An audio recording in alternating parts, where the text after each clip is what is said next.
La notte soprattutto si scatenano le cose più incredibili.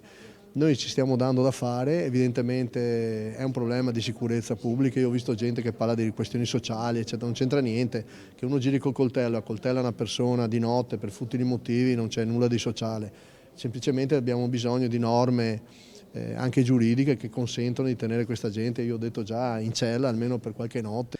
Dopo l'accoltellamento di sabato sera a Rialto, il sindaco Luigi Brugnaro torna a chiedere più poteri nel giorno in cui Città Metropolitana, Prefettura, Questura e Arma dei Carabinieri sottoscrivono il protocollo d'intesa sulle 13 telecamere ad alta tecnologia che vigileranno nei comuni veneziani confinanti con altre province, rilevando in tempo reale macchine rubate o segnalate come sospette. I dati vengono raccolti nella Smart Control Room, dove ci sono delle stanze apposta anche per carabinieri, polizia di Stato, eccetera, oppure possono essere teletrasmessi.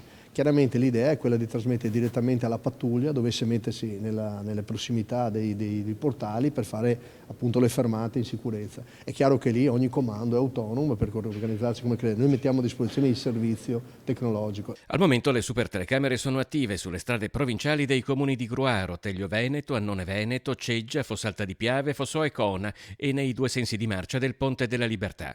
Nei prossimi mesi ne verranno installate altre 6, mentre 4 sono in fase di progettazione. Le telecamere, tra l'altro, hanno già pescato solo a Venezia centinaia di automobilisti non in regola con l'assicurazione o la revisione. Questo è un appello che ho fatto ai cittadini. Guardate che non è più così difficile trovarvi, perché capisco i problemi economici, eccetera, ma non esiste che si gira con le auto senza assicurazione, con l'assicurazione scaduta, perché è chiaro che succede qualcosa, poi quella vittima non sarebbe risarcita. La stessa cosa vale per la revisione dei veicoli.